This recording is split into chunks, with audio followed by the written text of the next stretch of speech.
സ്വീകാര്യമല്ല. കാരണം അത്രയും മോശമായ നീചമായ ഭാഷയാണ് ഉപയോഗിച്ചിട്ടുള്ളത്. പൊതുസമൂഹം അത് കേട്ടതാണ്.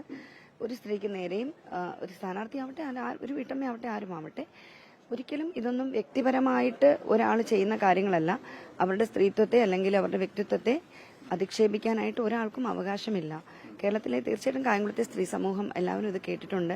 എന്നോട് ചിലരൊക്കെ പറഞ്ഞത് അവർക്ക് വളരെ സങ്കടകരമായിട്ട് ഇത് കേട്ടപ്പോൾ തന്നെ പലരും അവർക്ക് സങ്കടമായി തോന്നി.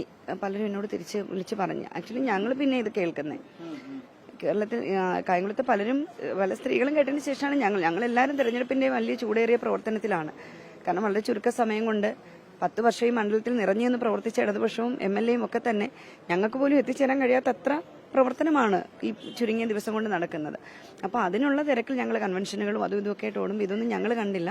കാരണം ഞങ്ങളുടെ ജോലി ഒരാളെ ആക്ഷേപിക്കാന്നുള്ള അല്ലാത്തതുകൊണ്ട് ഞങ്ങളുടെ ഫോക്കസിങ് അതിലേക്കേ അല്ല. കാരണം ഞങ്ങൾക്ക് വികസനം പോലും പറഞ്ഞു തീരുന്നില്ല. കായംകുളത്തെ അത്രയധികം ചെയ്തിട്ടുണ്ട്.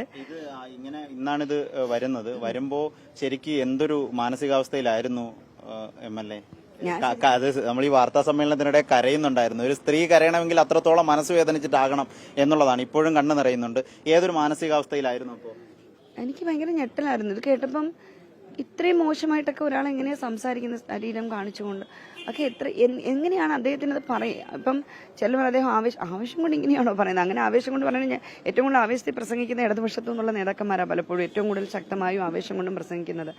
ആവേശം എന്ന് പറഞ്ഞാൽ പൊതുസമൂഹത്തിൽ നിൽക്കുന്നവരുടെ, പ്രത്യേകിച്ച് ഒരു തെരഞ്ഞെടുപ്പ് പ്രചരണത്തിൽ നിൽക്കുന്നവർ അത്രയും കൺട്രോൾഡ് ആയിട്ടായിരിക്കണം കാര്യങ്ങൾ ചെയ്യുന്നത്. അപ്പം ആദ്യം ഇത് കേട്ടപ്പോൾ ഞാൻ ഞെട്ടി. പിന്നെ ഞാൻ ഓർത്തു, ഞാൻ നേരത്തെ പറഞ്ഞാൽ ഇവരുടെ പ്രസ്ഥാനത്തിൽ ഏറ്റവും കൂടുതൽ പ്രൊജക്ട് ചെയ്യുന്നത് പ്രിയങ്ക ഗാന്ധിയും സോണിയാഗാന്ധിയും ഒക്കെയാണ് പ്രൊജക്ട് ചെയ്യുന്നത്. അവരൊക്കെ സ്ത്രീകളാണ്. ആ പ്രസ്ഥാനത്തിന്റെ നേതാക്കന്മാരെന്ന് പറഞ്ഞിരിക്കുന്നവരൊക്കെ തന്നെ അവിടെ ഉണ്ടായിരുന്നു. പക്ഷെ ഒരാൾ പോലും ആ സമയത്തൊന്നും വാൺ ചെയ്തില്ല.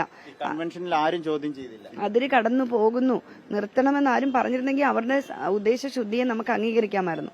ഒരു സംഭവം കഴിഞ്ഞു, എല്ലായിടത്തേക്കും ഇത്തരത്തിലുള്ള അനാവശ്യ ക്യാമ്പയിൻ കഴിഞ്ഞതിന് ശേഷം അത് മാപ്പ് പറയുന്നത് പൊതുസമൂഹത്തിന്റെ കണ്ണിൽ പൊടിയിടാൻ വേണ്ടിയിട്ട് മാത്രമാണെന്നുള്ളതാണ്. അതായത് ഇപ്പൊ ഒരാളെ പിടിച്ച് കർണക്കുറ്റി നോക്കി പൊട്ടിച്ചിട്ട് സോറി പറയുന്നതിന്റെ കാര്യമില്ലല്ലോ. കർണത്തടിച്ചിട്ട് പിന്നെ തടയി കൊടുത്തിട്ടാണ്. വളരെ മോശപ്പെട്ട രൂപത്തിലുള്ള ഒരു സ്റ്റേറ്റ്മെന്റ്. സ്ത്രീകളെ തകർക്കാൻ അങ്ങനെയൊക്കെ ചില വാചകങ്ങൾ പ്രയോഗിച്ചാൽ മതിയെന്ന് ചിലരെങ്കിലും കരുതുന്നുണ്ടോ?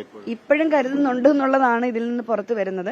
കാരണം സ്ത്രീകളെ ഏറ്റവും കൂടുതൽ അധികാരത്തിലേക്ക് 50% സംവരണം ഇന്ത്യയിൽ കേരളത്തിൽ മാത്രമാണ് പഞ്ചായത്ത് രാജ് സംവിധാനത്തിലുള്ളത്. നമുക്ക് എല്ലാവർക്കും അറിയാം, ഇന്ത്യയിൽ കേരളത്തിൽ മാത്രമാണ് 50% സംവരണം. അതിലൂടെ ഏറ്റവും കൂടുതൽ സ്ത്രീകൾ അധികാരത്തിലേക്ക് വരുമ്പോൾ ഇനി ഇത്തരത്തിൽ സ്ത്രീകൾ വന്നാൽ ഞങ്ങൾ ഇങ്ങനെയൊക്കെ തന്നെയായിരിക്കും കൈകാര്യം ചെയ്യുന്നുള്ള ഒരു ബോഡി ലാംഗ്വേജ് അദ്ദേഹത്തിന്റെ ആ ശരീരഭാഷയിൽ ഉണ്ടായിരുന്നതായിട്ട് എനിക്ക് തോന്നി. അത് തെറ്റാണ്, അങ്ങേയറ്റം തെറ്റാണ്. ഭാഷയും വളരെ നീചമായിരുന്നു. പറയുന്ന സ്ത്രീകളൊക്കെ വിളിച്ചു പറയുമ്പോഴും വളരെ വിഷമത്തോടു കൂടിയാണോ MLAയോട് സംസാരിക്കുന്നത് സ്ത്രീ വോട്ടർമാരൊക്കെ? അങ്ങേയറ്റം വിഷമത്തോടു കൂടിയാണ്. ഒരാൾ രാവിലെ വിളിച്ചു പറഞ്ഞ് അത് കണ്ടിട്ട് അവർക്ക് ഒരു കരച്ചിൽ വന്നു. കാരണം എങ്ങനെയാണ് അങ്ങനെ ഉപദ്രവിക്കുന്നത്? കാരണം ഇവിടെ പലരും നേരത്തെ ബഹുജനസഭ പറഞ്ഞ പോലെ അവരുടെ വീട്ടിലൊരു അംഗമായിട്ട് എന്നെ കാണുന്നത്. ഇതിനകത്ത് എന്റെ വ്യക്തിപരമായ കാര്യങ്ങളൊന്നും കായംകുളത്ത് ഏതെങ്കിലും സമയത്ത് ആരുടെയും ഇപ്പൊ എനിക്ക് ചിലപ്പോൾ സങ്കടങ്ങൾ ഉണ്ടാവാം, സന്തോഷങ്ങളുണ്ടാവും. അതൊന്നും എന്റെ തെരഞ്ഞെടുപ്പിനും എന്റെ പ്രസ്ഥാനത്തിനും എന്റെ കായംകുളത്തിന്റെയോ വിഷയമേ അല്ല. എന്റെ സന്തോഷങ്ങൾ പൊതുസമൂഹത്തിന്റെയെന്ന് ഞാൻ എപ്പോഴും പറയുന്ന ആളാണ്. എന്റെ ദുഃഖവും എന്റെ സങ്കടങ്ങളും ഒന്നും ഞാൻ ഒരാൾക്കും അങ്ങനെ അനാവശ്യമായി പങ്കുവെക്കുന്നില്ല. എനിക്ക് എന്റെ പ്രസ്ഥാനം തന്ന ജോലി എന്താ?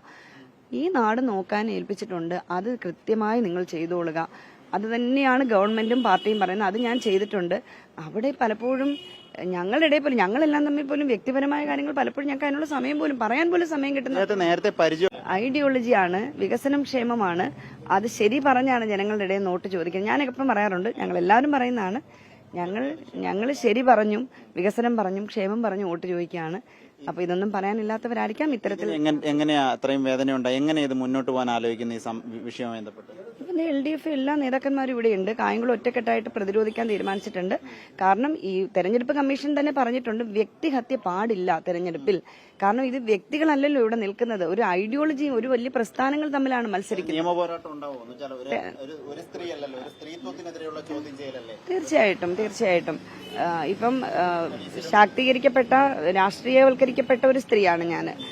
അത്യാവശ്യം സ്ട്രെങ്ത് ഉള്ളൊരു സ്ത്രീയാണ്. അപ്പൊ അങ്ങനെ എനിക്ക് തന്നെ അത്രയും വിഷമം ഉണ്ടാക്കിയെങ്കിൽ ഇത്തരം സംഭവങ്ങൾ സാധാരണ ഒരു സ്ത്രീക്ക് വരികയാണെങ്കിൽ അവർ എത്രത്തോളം വേദനിക്കുമായിരിക്കും.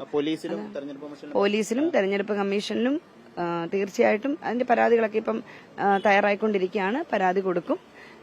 മുന്നോട്ട് പോകും. മുഖ്യമന്ത്രിയോ മറ്റോ വിളിക്കുകയോ മറ്റോ ചെയ്തോ പാർട്ടി നേതാക്കളെ ഒക്കെ? അല്ല, എല്ലാവരും തെരഞ്ഞെടുപ്പ് പ്രചരണത്തിന്റെ ഒരു ചൂടിലാണല്ലോ. സ്വാഭാവികമായിട്ടും മുഖ്യമന്ത്രി അതിൽ പ്രതികരിച്ചിട്ടുണ്ട്. മുഖ്യമന്ത്രി ഇത്തരം ഒരു നിലപാടും അംഗീകരിച്ചു കൊടുക്കുന്നതായിട്ട് നിങ്ങൾ കണ്ടോ? എല്ലാ കാലത്തും ഇത്തരത്തിലുള്ള സ്റ്റേറ്റ്മെന്റ് പറഞ്ഞിട്ട് ആര് പറഞ്ഞാലും അതിനൊക്കെ കൃത്യമായി മുഖ്യമന്ത്രി എന്ന നിലയിലും പാർട്ടി നേതാവെന്ന നിലയിലും ഒക്കെ അദ്ദേഹം എല്ലാ കാലത്തും പ്രതികരിച്ചിട്ടുണ്ട്.